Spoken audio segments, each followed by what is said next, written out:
يمكن أول مرة أطلع وأتكلم وأحكي لأني خلاص بقى فاض بيا، ما بقتش قادرة أكمل وبجد محتاجة حد يسمعني يقول لي أنا صح ولا غلط. يمكن أكون أنا غلطان. أنا هحكي لكم اللي حصل. أنا اتجوزت وأنا فاكرة إن الجواز مشاركة وسند وراحة بال. اتجوزنا عن حب وكنا بنشتغل إحنا الاتنين مع بعض. تقريبا مرتبي زي مرتبه بالظبط بس أقل حاجة بسيطة. قلت تمام، إحنا هنساعد بعض ونكمل بعض. بس من أول يوم جواز اكتشفت إن كل حاجة عليا أنا لوحدي. كل حاجة حرفيا، مصاريف بيت، مدارس، دروس، مشاوير، مذاكرة، مصاريف ولادة، لبن الأطفال، حتى البامبرز والعلاج، كله كان عليا أنا. هو عمره ما حط جنيه في البيت. ايوه بيشتغل ومرتبه مش قليل، بس دايما الحجه جاهزه على طول، انا ما معيش فلوس، ما انا بدفع الايجار والغاز والكهرباء والميه، هعملك ايه تاني؟ والله يا جماعه كنت هفرح جدا حتى لو ساهم ب1000 جنيه بس في الشهر. كنت احس ان في راجل حاسس بالمسؤوليه، وان احنا شركاء مع بعض، وان هو ظهر وسند ليا. بس هو ولا مرة عمل كده، وكل مرة اجي اطلب منه حاجة بدل ما يساعدني يزعل ويزعق ويقلبها خناق. واي حاجة في حياتنا لازم انا اللي ادفعها، ولو صدفة مرة خد العيال ووداهم للدكتور ياخد مني فلوس الدواء، ولو رحنا ناكل في مطعم يدفع لنفسه هو ما يدفع لناش.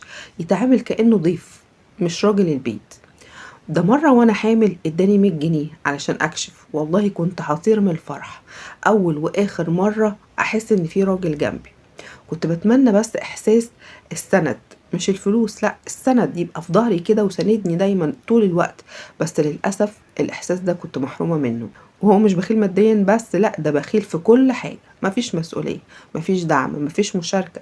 كل حاجة بيرميها عليا أنا. ويوم ما ولدت ابني قيصري تاني يوم نزلني أطعم الولد ورحنا سجلناه. وانا لسه حتى مش قادرة امشي، ولا راعى ان والدتي متوفية، ولا راعى ان اختي مسافرة ومفيش حد جنبي. رجعت البيت وانا متقطعه من التعب. لقيت ابني الكبير عنده امتحان وطلبت منه ان هو يقوم يذاكر له. قلت له انا تعبانه مش قادره. قال لي وانا كمان تعبانه اكتر منك، انت اللي بتذاكري له دايما، انا ما بفهمش حاجه في المناهج بتاعتهم دي. وغصب عني قعدت اذاكر للولد وانا بعيط من الوجع.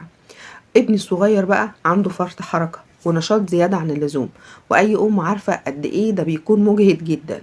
لما بنخرج بقى يسيبه يجري وأنا أجري وراه ونفسي يتقطع، وهو قاعد بيشرب شاي كده عادي ومش مشكلة عنده ومش راضي يتحرك.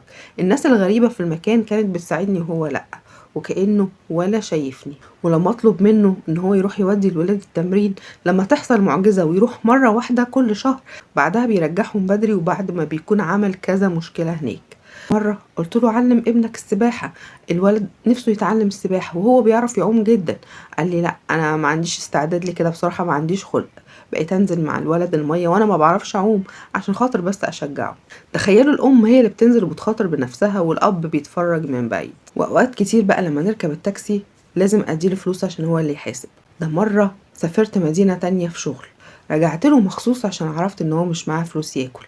يعني انا اللي بصرف عليه كأنه هو ابني مش جوزي. المصيبة الاكبر بقى يا اخوانا لما اكتشف ان انا معايا شوية فلوس في البنك، ابتدى يطلب مني بقى قطع غيار عربيته، مصاريف وحاجاته الشخصية، ولو رفضت يبقى نكد بقى وتهديد وزعيق. بقيت اترعب حتى في كل مرة يطلب فيها حاجة لاني عارفة ان هو هيقلبها نار، فغصب عني لازم اديله. لان قبل كده ضربني بس انا مسكتش، رحت عملت له محضر. ساعتها بقى خاف وبطل يضربني، بس نظراته وطريقته بتخليني دايما حاسة ان هو ممكن في اي لحظة يمد ايده تاني عليا. انا عايشة في بيت فيه راجل، بس الراجل ده على الورق بس، لا مسؤولية لا رجولة لا سند. سنين وانا بحاول وبستنى منه كلمة كويسة، تصرف يخليني احس ان انا ليا ظهر. لكن لا، هو عايش حياته وانا شايلة البيت كله على كتافي. بقالي 10 سنين بفكر في الطلاق، بس كنت بخاف ان انا اظلمه، وبقول يمكن فعلا مش قادر، يمكن بيحاول. بس لما اشوف راجل في مركز مرموق ومفيش في جيبه 10 جنيه ازعل. بس في نفس الوقت كنت بحتقره جدا، مش عشان الفلوس، لا علشان انعدام الكرامة، علشان ما بقاش راجل بمعنى الكلمة. انا بصراحة بقى مش طايقاه ولا قادرة اعيش معاه، ولا حتى ببصله زي زمان.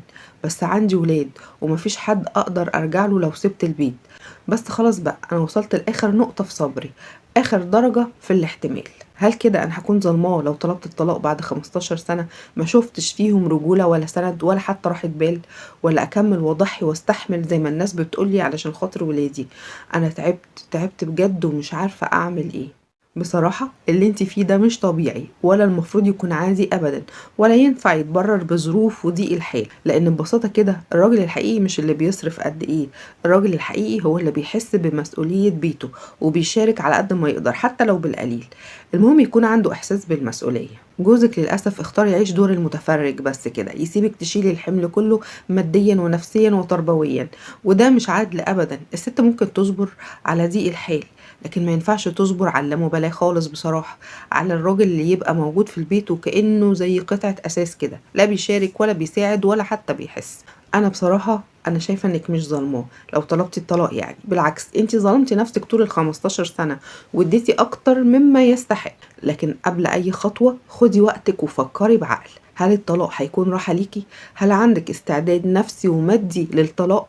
لو الإجابة يبقى ما تتردديش، لأن العشرة من غير كرامة ولا تقدير بتموت كل يوم شوية. أما بقى لو عندك أمل بسيط إن هو يتغير، ممكن تحاولي آخر محاولة حقيقية، بشرط تكون واضحة وصريحة جدا، يا يشارك يا تنفصلي. بس لو قررت تمشي اعرفي إنك مش غلطانة ومش قليلة ومش أنانية، انتي ست قوية جدا واستحملتي كتير، وجي الوقت اللي تفكري فيه في نفسك شوية. مستنية أعرف رأيكم في التعليقات، واستنوني الحلقة الجاية إن شاء الله في مشكلة جديدة. سلام عليكم.